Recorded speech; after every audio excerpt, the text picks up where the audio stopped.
Now death is coming to you, this moment you are leaving. If this moment you can leave with a smile on your face, because most people cannot smile in their lifetime. Yes. People come in spring, they're walking outside, it's springtime, but you don't see a smile on their face. Everything in nature is smiling at them, but they are… So, can these people smile at the moment of death? No chance, isn't it? If someone has to smile at the moment of death, definitely he has a little more control, a little more mastery over life situations, isn't it? Somebody dying in an accident may not say anything about the way he has lived. No. I might have lived a wonderful life, but today I am driving and I am doing 100 mph and get one mistake, just one mistake, it can finish my life, doesn't it? So that's got nothing to do with how I have lived my life. It's just one stupid mistake in driving process can take away life. Now when you're getting burnt in a car or in an office or wherever, sitting quietly, smiling and dying is very difficult. Your body is still fully healthy, it doesn't die easy. Now it's burning, so the burning has to kill you. But now, for somebody else, life is ebbing away for some other reason, either simply old age or whatever. The life energies have lost their vibrance. Now it leaves easily. There's no telling. Between you and your body, there is a certain bondage. If your life energies are right now very vibrant and there, it won't leave the body easily. Slowly, as time passes, as the allotted karma dissipates, then your life energies become dissipated. When they have lost their vibrance, it will slip out of the body so much more easily. So at that time, it is a much better opportunity for a person to die with a smile on his face. Because tearing of you and the body is very easy because it's become ripe. When it's not ripe, if you tear it in an artificial way, forceful way, now smiling and going is difficult, but not impossible. Still possible. Now, suppose I crash my car and I'm dying, everything is broken in the body, and now I think, oh my God, after all this life, I crash my car like this and laugh and die. Possible. I would. If I die like that, you will see. If you crashed a car, you will still find me with a smile. Just look at the irony of it. How much mad driving I have done. Today, oh my God, I crashed my car like this. It's like, let's say, a great race champion just taking the car out of the parking lot, he crashed and he's dying. Maybe he will laugh. You know? Oh my God, after all the racing, here I am, pulling the car out of the parking lot and getting dead. Possible, but it needs a certain balance. But generally, when your life is vibrant, to tear it out of your body means there is violence in it, there is pain in it, there is suffering in it. So at that time, smiling becomes difficult. But smiling or not smiling is not the issue. It is just that with how much awareness you are living, that's the issue. Only if you are aware you can smile, isn't it? If you are caught up in a situation, you cannot smile. The people on the street, especially in Europe, smiling not because something has gone wrong with their lives. They are not smiling because they're so badly caught up with whatever their nonsense. When they're so caught up, even if they are living a princely life, still they cannot smile because they're caught up with their life. Not because life is bad, isn't it? Not because they have not eaten, they are not smiling. They are not smiling because they are entangled with their life. Everything may be happening properly, but they are so entangled they cannot smile. So it is the entanglement. You be able to smile at the time of your death or not smile simply shows the level of entanglement with life. Anyway, we'll die. Better laugh at it and die, isn't it? People who are initiated by me, they must smile and die. They must smile and live. But they must definitely smile and die. You should die smiling. There was a devotee whose name was Appattu Adigal in Tamil Nadu. Because he did not know Shiva directly, he started worshipping a Shiva's devotee. Tirunavakarsar was a great devotee of Shiva. So, Appattu Adigal, who was a rich man, started worshipping Tirunavakarsar as an embodiment of Shiva here. So he did much charity. Everything he named after Tirunavakarsar. He built a village tank, Tirunavakarsar tank. He built a cow shed for the stray cows, Tirunavakarsar cow shed. He built a temple, Tirunavakarsar temple. He had 4 sons. He named them Tirunavakarsar 1, Tirunavakarsar 2, Tirunavakarsar 3, Tirunavakarsar 4. This is a devotee. They are not reasonable people.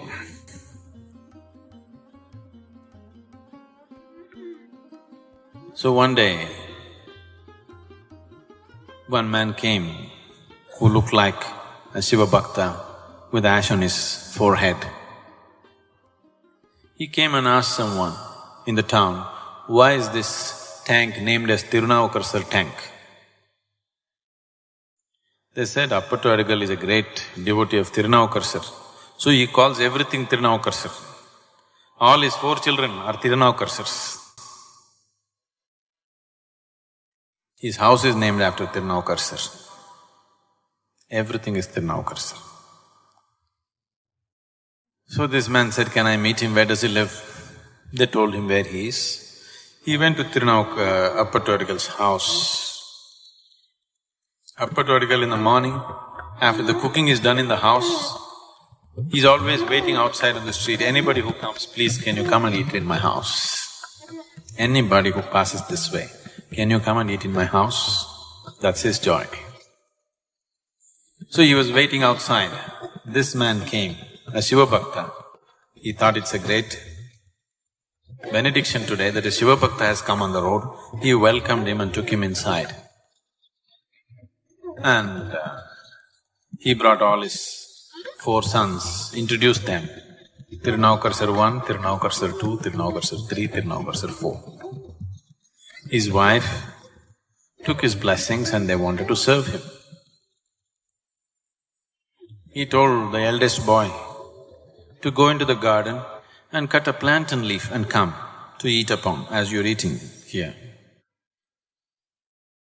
The boy went out to cut a plantain leaf and when he opened up the tender leaf which is still rolled, when a guest comes of some significance, they don't serve in a leaf which is opened up. They want to take that leaf which is still rolled. So he wanted to cut that one. When he cut that one, a cobra came out of it and bit him in the neck. The boy came running home and in the garden he fell. And when his mother came, he said, a snake has bitten me. And he started frothing in the mouth and collapsed. His wife, totally distraught, called her husband. Upper Todigal came and saw, and now if this news spreads, the Shiva Bhakta will not eat in their house, the whole thing will be… whole hospitality will be gone. So he just took a mat, covered the boy, kept him in the garden. He told his wife, "You should not show any sign of your grief. We must serve him first. After he leaves, we will handle our matters the way we have to handle it." The wife also agreed. They went and they prepared everything and they wanted to serve him. He wanted the whole family to come and have the meal with him. Then he asked, "Where is your eldest boy?" Upper Todigal said, "No, he's gone out, let's have the meal." He said, "No, where is the boy? It looks like you're hiding something." Upper Todigal said, "Nothing to hide, let us eat." "And why have you called all these 4 boys Tirunaukar, sir?" that man asked. Then immediately Upper Todigal got angry. "How dare you ask such a question? Do you know who Tirunaukar sir is? He's embodiment of Shiva here. You cannot talk like this." Then that man said, "I am Tirunaukar sir." Then they fell at his feet and then Tirunaukar sir asked, "What happened to your son?" Then the man said, "He was bitten by a snake, but I did not want to disturb the hospitality. We wanted you to eat properly and leave." That is before they know he is Tirunaukar sir, just some devotee on the road. Then Tirunaukar sir said, "Don't you do such a thing, bring the boy here."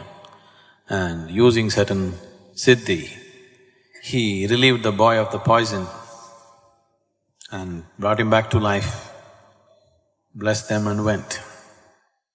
These are different kind of people They are completely different kind of people.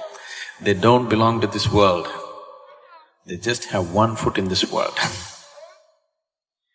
Their ways and their ways of living, the power with which they existed is completely otherworldly.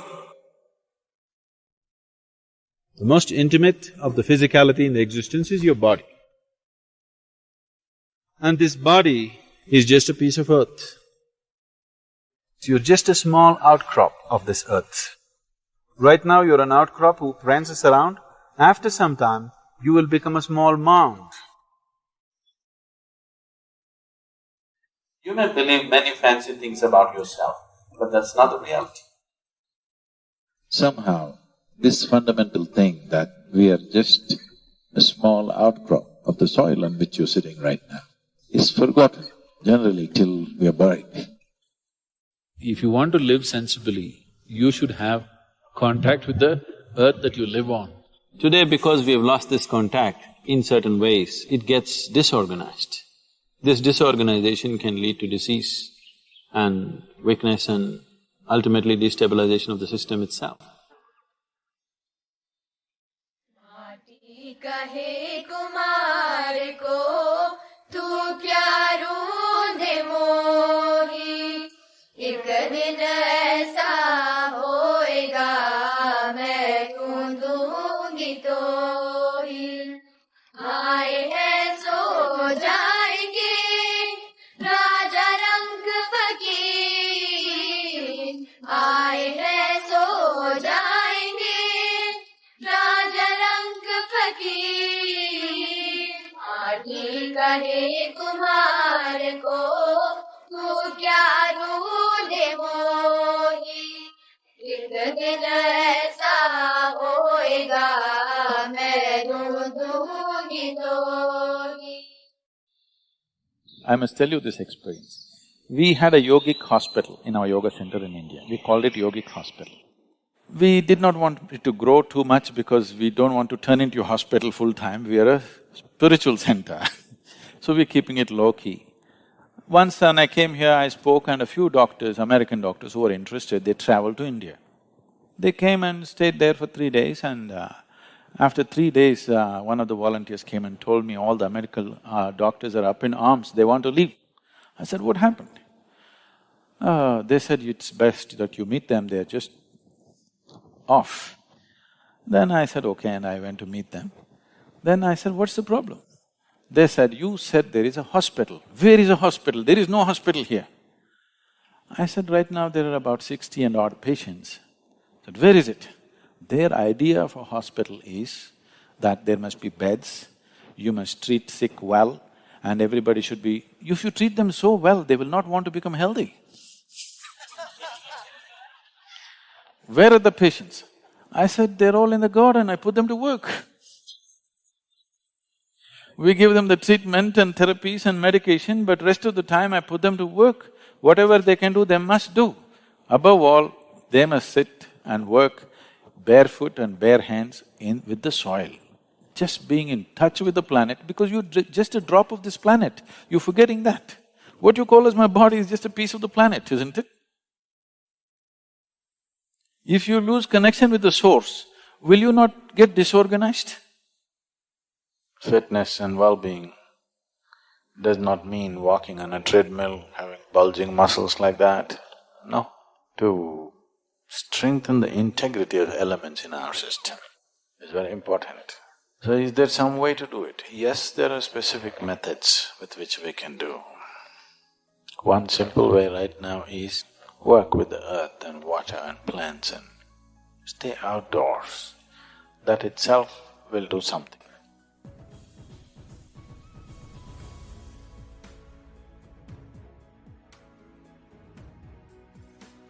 So fundamentally, if there is a certain assurance of nourishment happening to the body in terms of food, and there's clean air to breathe, and being in touch with the earth can complete the health process altogether.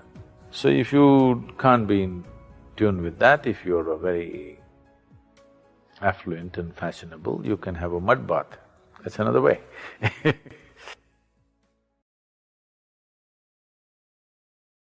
So today you take vacations, go to the spas, have mud bath, in a very expensive atmosphere.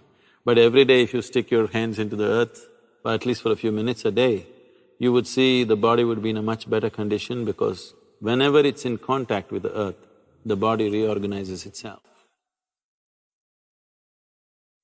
The more you're in touch with it, it's better. You can't… all of you can't turn into farmers now, and maybe you're living on the 12th floor and you can't be a gardener either.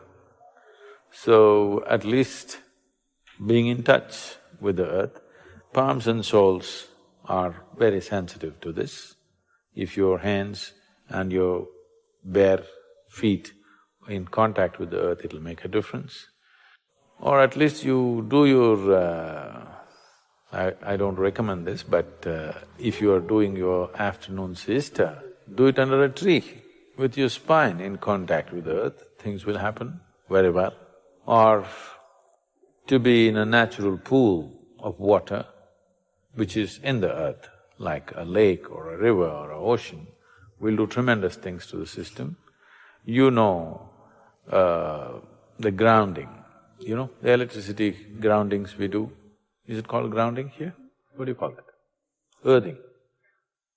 It's called earthing or grounding, you know, it's called earthing actually.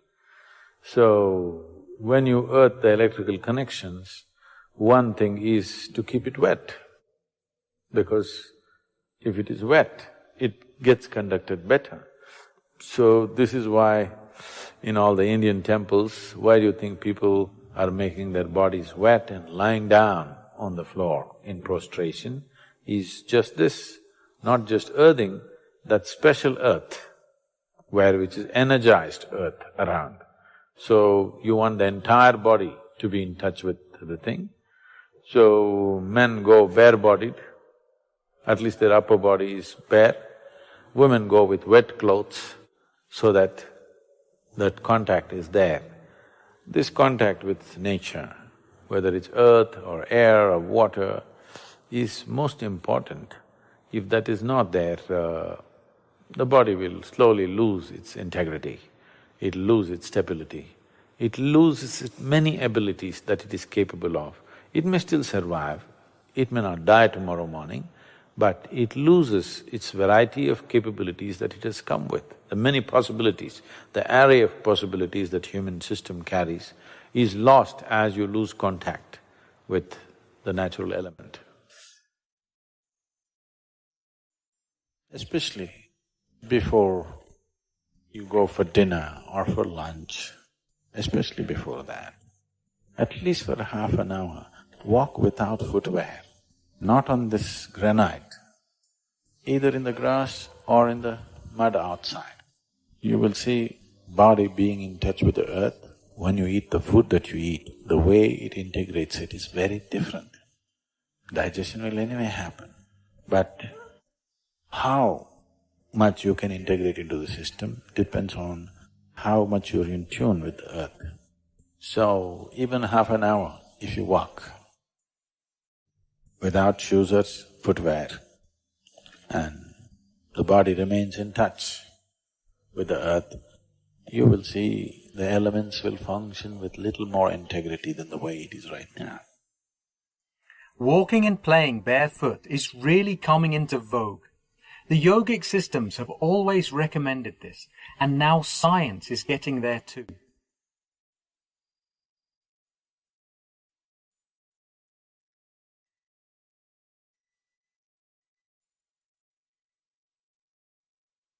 Especially for children, not only does this give them better balance, it also helps develop their cerebral capabilities. The nerves of the feet are sensitive, and as they come in contact with the ground, the child develops a better understanding of their environment and also experiences better awareness of the body. Walking barefoot has been linked to better agility, stronger leg muscles, and lower risk of injury. Being in touch with the earth has many other aspects to it. In the ashram, I always told people, no matter what work you're doing, at least for 1 hour a day, you must stick your fingers into the earth. You do something with the garden somewhere, your hands should get muddy. This will build a natural physical memory in you, a bodily memory in you that you are mortal. Every day, if you're sticking your hands into the earth, you will constantly… your body will know that it's not permanent, because the body has a memory of its own. Its body's memory far more significant than the mental memory. Right now, the memory that your body carries is ruling you far more than the memories of your mind. Physiologically, on the cellular level, on the elemental level, you're constantly being reminded that you are mortal if you are close to the earth. See, the reminder of your mortality is the most key element in your spiritual process. Why would you long to know something beyond the body? Only because you know it will end one day, isn't it? Suppose this body was immortal, who the hell is going to sit and meditate? Who the hell wants to know anything beyond this, if this was immortal by itself, isn't it? Because somewhere, even if you're not consciously aware, somewhere deep down, you know your expiry date is on. The expiry date is on, you're trying to stretch it a bit, but you know you have an expiry date. It is because of that the longing to know, isn't it? So the fundamentals of spiritual process is your mortality. If you're reminded of your mortality, naturally you will want to know. There are various practices in India as to how to connect to the earth experientially, many practices. Just sitting down, cross-legged on the floor, the body in some way experientially is reminded. There is a reminder for the body that this is just this. The moment it is in touch with the earth, it knows it is this. Those of you who have very unstable bodies, that is, you tend to fall sick very easily and constantly those kind of things. If you just get off your cot and sleep on the floor, you will see it'll make a big difference. Just that much. Just maybe 18 inches away you are, just get 18 inches closer. You will see it'll make a big difference in terms of reorganizing the system. I would say, 80% of your health depends on this, how much you're in tune with the earth. 80%. 80% of your chronic ailments can just vanish simply because you kind of found a little rapport with the earth on which you're walking or sitting right now.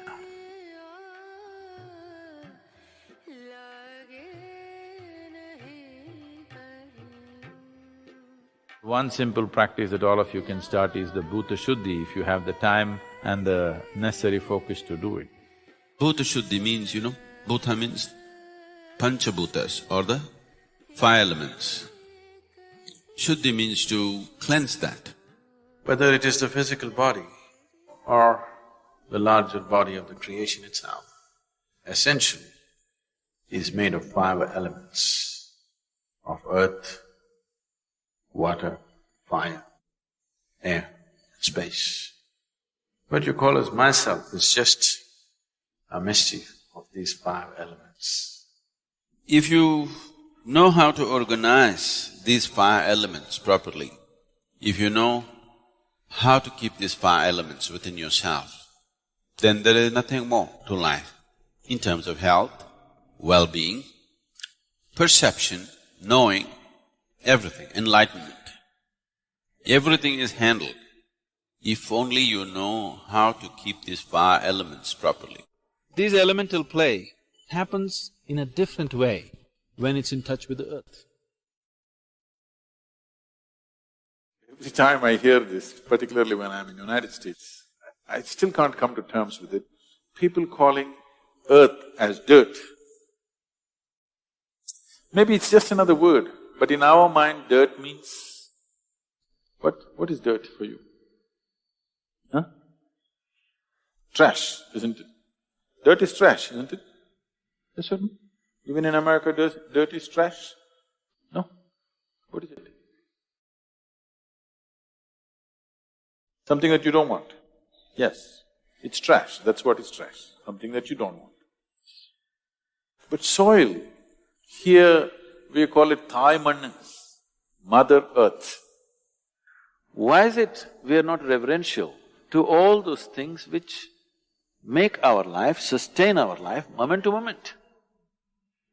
You just treat them differently. Suddenly they behave differently within you. If you did not drink water for 3 days, even if God comes, you'll only ask for water. If you hold your nose for 3 minutes, you don't want God, you want a breath, fresh air, isn't it? One simple thing that everybody can do is, the air that they breathe, the water that they drink, the food that they eat, and the earth that they walk upon, and the space which holds us. 5 times a day, let's say. If you are too preoccupied, at least 3 times a day, consciously, just bring a certain sense of reverence. This is a very common thing, you're being told, Matru Prema, Pitru Prema, this one, that one. Prithvi Prema, that is, love for the planet on which you're walking, because that's not different from you.